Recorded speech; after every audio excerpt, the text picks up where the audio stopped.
नमस्कार, मैं खुशी और आप देख रहे हैं प्रदेश समाचार। आइए नजर डालते हैं आज की खास खबर पर। अब मध्य प्रदेश में शराब खरीदारों को कोई भी शराब विक्रेता एमआरपी से ज्यादा दामों पर शराब नहीं बेच पाएगा, क्योंकि प्रदेश के आबकारी विभाग ने सभी शराब दुकानदारों को शराब बेचते वक्त रसीद बुक रखने का नया आदेश जारी किया है। इसके बाद अब मनमाने दामों पर शराब बिक्री करने पर रोक लगेगी, जिससे ग्राहकों को काफी फायदा होगा। यूँ तो हर छोटी बड़ी चीजों के दाम निर्धारित हैं। उपभोक्ताओं को जगाने के लिए प्रचार प्रसार भी किए जाते हैं ताकि ग्राहक ठगी का शिकार ना हो। लेकिन शराब दुकानों पर ना तो रेट लिस्ट रहती थी, ना ही उन्हें बिल दिया जाता था, जिसके चलते ग्राहक ठगी का शिकार होते थे और उन्हें महंगे दामों पर शराब खरीदनी पड़ती थी। लेकिन अब मध्य प्रदेश में इस पर अंकुश लग जाएगा। प्रदेश के आबकारी विभाग ने सभी शराब दुकानदारों को शराब बेचते वक्त रसीद बुक रखने का नया आदेश जारी किया है। साथ ही रेट लिस्ट भी लगाने के आदेश दिए हैं। इस आदेश से शराब ग्राहकों को काफी फायदा होगा और उन्हें शाही दामों में शराब मिल पाएगी। मध्य प्रदेश में बड़े पैमाने पर शराब की बिक्री के काउंटर सेल में एमआरपी से ज्यादा दर में शराब बेचे जाने की कई शिकायतें अलग अलग जगहों से आबकारी विभाग को मिली थी। इस पर रोक लगाने के उपाय के तौर पर बिल बुक का फॉर्मूला लाया गया है। केवल यही नहीं, बिल बुक की कार्बन कॉपी को वित्तीय वर्ष के अंत तक संभाल कर रखने के लिए कहा गया है। ये बिल बुक शराब ठेका अवधि के खत्म होने की तारीख यानी 31 मार्च 2022 तक संभाल के रखनी होगी।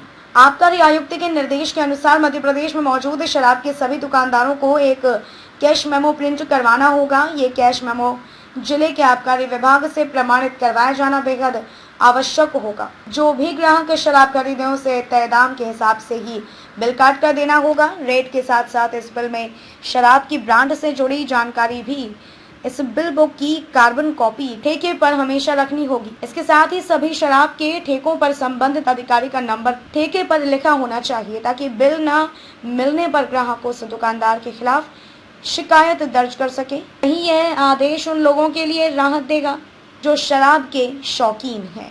मध्य प्रदेश के रीवा से राजेश मिश्रा की रिपोर्ट। आपका आबकारी विभाग का बिल सिस्टम चालू हुआ था, तो सर इसमें अभी कितना आप लोगों ने सफलता अर्जित की है? जी बिल्कुल, माननीय कमिश्नर साहब के निर्देशानुसार 1 सितंबर से हमारी सभी दुकानों में बिल बुक की सुविधा दी गई थी, जिसमें ग्राहकों को मदिरा के बदले में वो क्या पेड कर रहे हैं उसका बिल बुक उनको देने के लिए कहा गया है। और अभी ग्राहकों में उतनी जागरूकता नहीं है, लेकिन हम लोग ये प्रयास कर रहे हैं कि सभी लोग जो है बिल बुक और कैश मेमो से जो है पर्चियाँ लेके ही जाएँ, जिससे उनको भी पता रहे कि मदिरा की जो निर्धारित एमआरपी है उससे अधिक उनसे ना लिया जाए। और सभी दुकानों में पहुंच गई हैं, जहां पे मतलब ये प्रोसेस चल गई, सभी दुकानों में बिल बुक पहुंच चुकी है। और हमारी सारी टीमें, हमारे सारे प्रभारी जो है सतत निगरानी में हैं। आज पहला दिन था, इसलिए थोड़ी समस्याएं आ रही हैं, आज कल में सारी सॉर्ट आउट हो जाएंगी।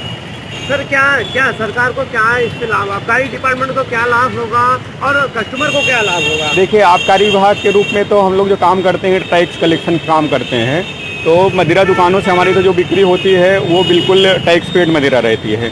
हाँ, उपभोक्ताओं से अधिक ना लिया जाए, उपभोक्ताओं से ज़्यादा वसूल ना किया जाए, इसलिए जो है उपभोक्ता संरक्षण के लिए ये प्रयास किया जा रहा है कि उपभोक्ता से हितों का संरक्षण हो, उसको जो वो पेड कर रहा है उसकी रसीद मिले, और भविष्य में अगर कोई इस तरह से स्थिति निर्मित होती है तो हम लोग भी ट्रेस कर पाएँ कि हाँ इस दुकान से मदिरा ली गई थी, तो उसमें कोई खराबी थी या कहीं बाहर से आई या कुछ भी हो।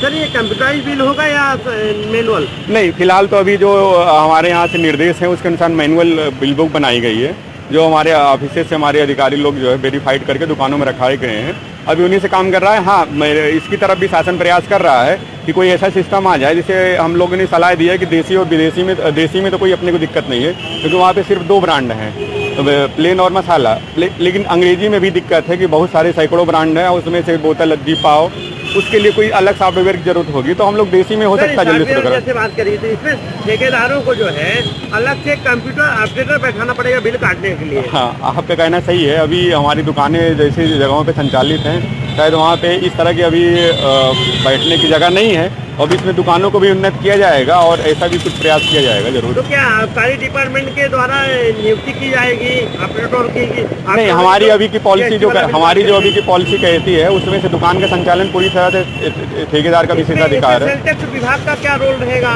नहीं, इसमें सेल टैक्स का कोई रोल नहीं है। अच्छा, आबकारी का क्या रोल रहेगा? जैसे कोई बिल लेके जाता है, एमएसपी और एमआरपी, इसमें क्या डिफरेंस है? एमएसपी और एमआरपी क्या होता है? देखिए, गवर्नमेंट जो है मध्य प्रदेश की जो एक्साइज पॉलिसी है उसमें मिनिमम सेल प्राइस और मैक्सिमम रिटेल प्राइस दो तरह के दरें अंकित रहती हैं।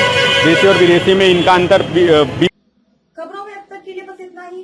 फिर होगी आपसे मुलाकात ऐसी ही एक और खास खबर के साथ। तब तक के लिए नमस्कार। ऐसे ही वीडियोस देखने के लिए सब्सक्राइब करें प्रदेश समाचार नेटवर्क और लेटेस्ट वीडियोस के नोटिफिकेशन के लिए बेल आइकन दबाना ना भूलें।